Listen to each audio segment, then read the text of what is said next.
Hello students, welcome back to my channel. आज के इस वीडियो में हम लोग डिस्कस करने वाले हैं कि बिजनेस लॉ के अंदर ऐसे कौन कौन से इंपॉर्टेंट क्वेश्चंस है जो एग्जाम में जाने से पहले कम से कम एक बार कर लेने चाहिए। तो सबसे पहले मैं आपको एक काम करता हूं, क्वेश्चंस का लिस्ट बता देता हूं।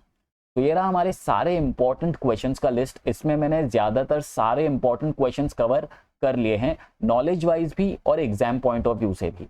ठीक है, जरूरी नहीं है कि ये सारे के सारे क्वेश्चन ही आपके पेपर में आएंगे।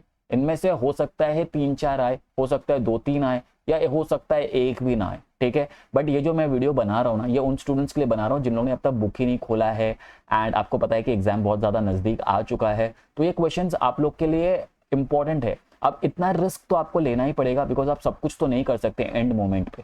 ठीक है, तो ये आपको पहले से पता होना चाहिए। आपको थोड़ा स्मार्ट स्टडी करना पड़ेगा। एग्जाम में आया तो ठीक, नहीं आया तो कम से कम आपको नॉलेज मिल जाएगा, बिकॉज ये सारे आंसर्स इंपॉर्टेंट है नॉलेज वाइज भी।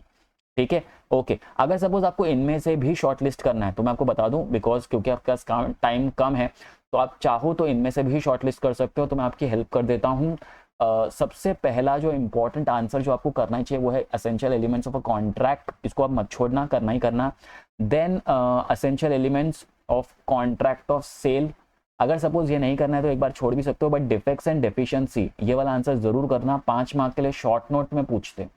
ठीक है, ओके। देन केविएट एम्प्टर और राइट्स ऑफ अनपेड सेलर, ये वाला आंसर भी सेकंड चैप्टर का है, बहुत इंपॉर्टेंट है, करना ही करना है। ठीक है, ओके। देन बात करते हैं नेगोशिएबल इंस्ट्रूमेंट की। नेगोशिएबल इंस्ट्रूमेंट के अंदर भी है ना, characteristics of negotiable instrument important है। टाइप्स ऑफ क्रॉसिंग या टाइप्स ऑफ चेक, ये दोनों आंसर में से एक आंसर आप जरूर करना, बहुत इंपॉर्टेंट है। और एक चीज मैं आपको सजेस्ट करना चाहूंगा कि ना, डिस्टिंक्शन है इस चैप्टर में चेक्स, बिल्स ऑफ एक्सचेंज और प्रोमिसरी नोट्स के बीच में। मैं आपको सजेस्ट करूंगा कि ना, ये डिस्टिंक्शन आप पढ़ लेना। एंड जहाँ कहीं भी शॉर्ट नोट में अगर प्रोमिसरी नोट या फीचर्स आता है, तो आपने जो डिस्टिंक्शन के पॉइंट्स पढ़े ना, वो आप वहाँ लिख सकते हो। ठीक है, मार्क्स मिलेगा। ठीक है, अगर देखो आप पूरा ही छोड़ दोगे और कुछ भी नहीं लिखोगे तो 0 मिलेगा वैसे भी, राइट। तो अगर आप कुछ रिलेटेड लिखते हो तो कॉलेज वाले आपको मार्क्स देंगे। ठीक है, तो आप आपका फोकस रखना कि कुछ भी छोड़ना नहीं है। अगर कुछ रिलेटेड पता है तो लिख दो, मार्क्स मिलेगा ही मिलेगा। ठीक है, अब एंड टाइम पे आपको स्मार्ट स्टडी करना पड़ेगा। ठीक है, तो आप सब कुछ नहीं कर सकते, ये आपको भी समझना पड़ेगा। आप आगे बढ़ते हैं, मैं आपको बता दूं, और जो सबसे इंपॉर्टेंट आंसर है वो ये है, rights and liabilities of a member. बहुत इंपॉर्टेंट है, कई बार पूछा है, रिपीट हुआ है एग्जाम में, तो ये आप कीजिए। देन मेमोरेंडम और आर्टिकल्स ऑफ एसोसिएशन क्या होता है।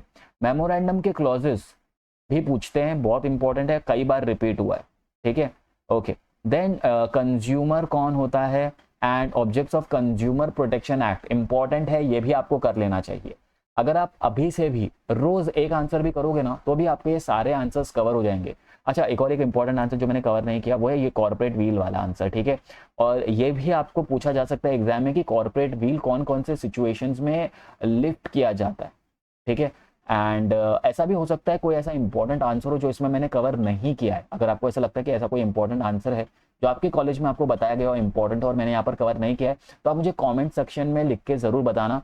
मैं इसका एक पार्ट 2 भी बनाऊंगा जब एग्जाम के लिए 15 या 20 दिन बचे होंगे, तब आप उसमें से भी चाहिए तो 2-3 आंसर्स कर सकते हो। ठीक है, एंड अगर आप चाहते हो कि इनमें से किसी आंसर के ऊपर मैं कोई एक्सप्लेनेशन वीडियो बनाऊं, तो भी मुझे कमेंट सेक्शन में लिख के बताइए, जिससे मुझे आइडिया आएगा कि मुझे कौन से पार्ट के ऊपर वीडियो बनाना है। ठीक है, तो चलिए इस वीडियो में इतना ही। अगर आपको ये वीडियो पसंद आया तो आपको पता है क्या करना है, लाइक करो, सब्सक्राइब करो, शेयर करो